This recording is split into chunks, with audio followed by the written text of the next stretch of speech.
ছোটবেলার দুইটা কিডনি নষ্ট হয়ে গেছে। আমার রক্তের গ্রুপ হলো এবি নেগেটিভ। ডাক্তার অনেক জায়গায় ফোন দিয়ে খোঁজ খবর নিচ্ছে, কোনো জায়গায় এবি নেগেটিভের রক্ত পাওয়া যায় না, কিডনিও পাওয়া যায় নাই। আমি কি মরে যাবো এটা কিডনির অভাবে? আপনি ভাইঙ্গা পড়েন না, আমার রক্তের গ্রুপ এবি নেগেটিভ, আমি একটা কিডনি দিয়া দিব। বৌমা, তুমি এটা কি করতেছো? আম্মা আপনার কোনো চিন্তাই করেন না আম্মা, দেখবেন আপনার ছোট পোলার কিচ্ছু হয় নাই। মানে আমার দেওরের ভালো খবরই আইব আম্মা, আপনার চিন্তা করেন না। বৌমা, আল্লাহ জানে কি হইতেছে। আমার ছোট পোলার তোমার শ্বশুর না হওয়া পর্যন্ত কিছু কইতে পারুম না। ওই যে আয় পড়ছে ওরা। ও, ডাক্তার কি কইলো? ডাক্তার কইছে আমার ছোটবেলার দুইটা কিডনি নষ্ট হয়ে গেছে, আমার পোলা নাকি বাঁচবো না। মা, আমার রক্তের গ্রুপ হলো এবি নেগেটিভ। ডাক্তার অনেক জায়গায় ফোন দিয়ে খোঁজ খবর নিচ্ছে, কোনো জায়গায় এবি নেগেটিভের রক্ত পাওয়া যায় না, কিডনিও পাওয়া যায় নাই। এখন আমি কি করব মা? এখন আমি কি মরে যাব? আমি কি মরে যাব এটা কিডনির অভাবে? আম্মা, আপনি ভাইঙ্গা পড়েন না, আমার রক্তের গ্রুপ এবি নেগেটিভ, আমি একটা কিডনি দিয়া দিব।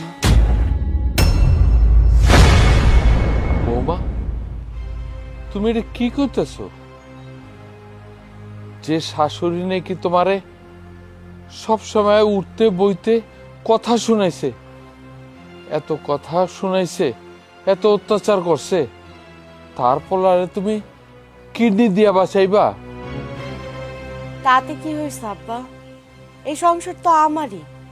আমার শাশুড়ি আমারে কথা শুনাইছে, আমার শাশুড়িরে তো কখনো আমি শাশুড়ি মনে করি, তাই তো আমি মা মনে করি। আমার মা থাকলে আমারে কথা শুনাইতো না।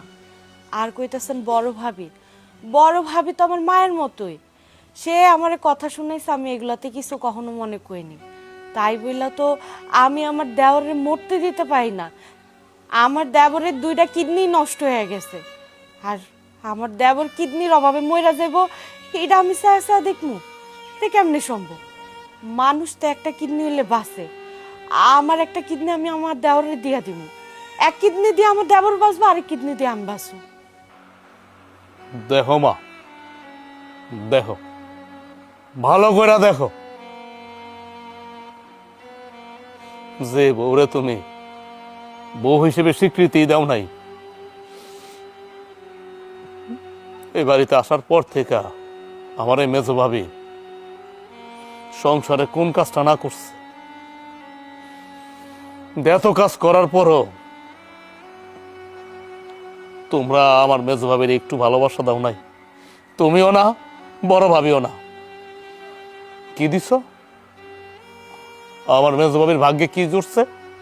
অপমান, অপদস্থ, কত লাঞ্ছনার শিকার হয়েছে। এই যে এখনো দেখো হাতে পাতিল, রান্নার কাজে ব্যস্ত। তুমি তো বউ না, এটা তো এই বাড়ির একটা দাসী, চাকরানি। আরে চাকরানি হলেও তো ভালো, এত অপমান এত কিছু হওয়ার পরেও এত যন্ত্রণা দিছ এই মেজো ভাবিরে,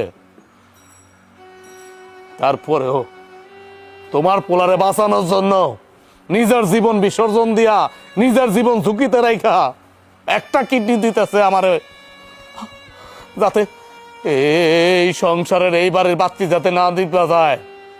দেখছো, এই হলো বউ, এই হলো হীরার টুকরা। অথচ এই হীরার টুকরারে তোমরা পায়ের ধুলি মনে করছো। আর এই যে বড় ভাবি, তুমি তুমি কি করছো? হ্যাঁ, তুমি আমারে দিয়া, মেজো ভাবিরে দিয়া কত কথা কইছো, আজে বাজে কত কথা রটাইছ। আমি কিচ্ছু কই নাই, মেজো ভাবিও কিচ্ছু কয় নাই, সব নীরবে সহ্য করছে। কেন সহ্য করছে? কারণ তো মানুষের বাচ্চা। আর তুমি তুমি অমানুষের মতো কাজ করছো বড় ভাবি, ঠিক করো নাই। আজকে দেখো তোমার দেবরের বাঁচানোর জন্য ঝাঁপায় পড়ছে, আমার বিপদের কথা শুনে নিজের একটা কিডনি খুলে দিতে চাইতেছে, বিন্দু মাত্র দ্বিধাবোধ করে নাই। হ্যাঁ,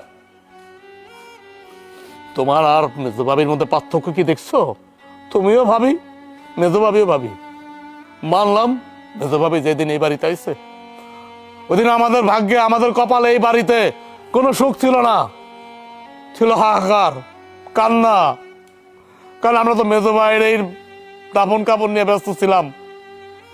ওই মুহূর্তে আল্লাহর হুকুমে আমার মেজো ভাবি এসছে। আসার পর তোমরা কি করছো?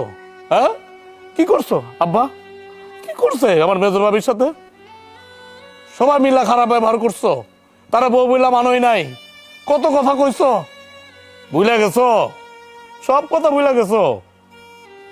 মাগো, আমি বুঝতে পারি নাই স্বয়ং আল্লাহ তোমারে উসিলা হয়ে আমার বাড়িতে পাঠাইছে, নইলে আমার মেজে পোলা কেন মারা যাইব, আমার ছোট পোলার কেন দুইটা কিডনি নষ্ট হইব, আর তুমি এই কেন আমার পোলারে কিডনি দিয়ে বাঁচাবা।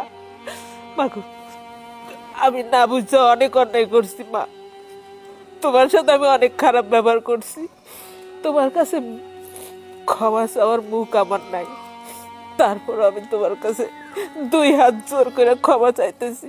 মাগো, তুমি আমারে ক্ষমা করে দাও মা। মেজো বউ, আমারও তুমি ক্ষমা করে দাও। আসলে আমি বড় তোমার কাছে কেন মাপ চাইতেছি বোন জানো?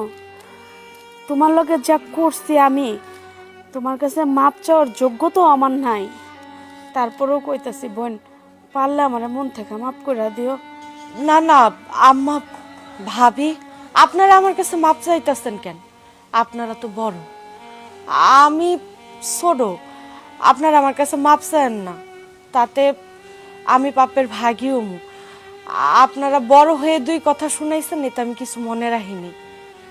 ছোট ভাই, তুমি তো অসুস্থ, অসুস্থ শরীরে এমন উত্তেজিত হওয়া ঠিক না ভাই, তুমি আরো অসুস্থ হয়ে যাবে গা। তাছাড়া মেজো বউ তো কইছে তোমার একটা কিডনি দিব, তুমি আবার সুস্থ হয়ে যাইবা। হ বাজার, বড় বউ ঠিকই কইছে, তুই অসুস্থ শরীর নিয়ে এত উত্তেজিত হইস না। মেজো বউ, তোমার একটা কথা কই, তুমি যদি রাজি থাকো আমার ছোট পোলার লগে বিয়ে দিয়ে তোমার আমি এই বাড়ির ছোট বউ করে রাখতে চাই।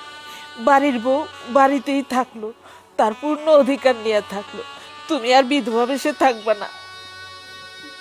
তুমি কি অনুমতি দিবা মা? আপনারা যা ভালো মনে করেন তাই করেন। আলহামদুলিল্লাহ। আম্মা একদম সঠিক কথাটা কইছে, আমরা চাই মেজো বউ এই বাড়ির বউ এই থাকুক। বড় বৌমা, তুমি তাড়াতাড়ি যাও, ঘরে যে একটা লাল শাড়ি নিয়ে আসো। আমি এখন যাইতেছি আম্মা, লাল টকটকে একটা শাড়ি আনো, আজকেই বাড়িতে বিয়ে হইব। আর শোনো, তুমি অপারেশনের ব্যবস্থা করো, ডাক্তারের তাড়াতাড়ি ফোন দিয়ে কয়ে দাও কিডনির ব্যবস্থা হয়ে গেছে।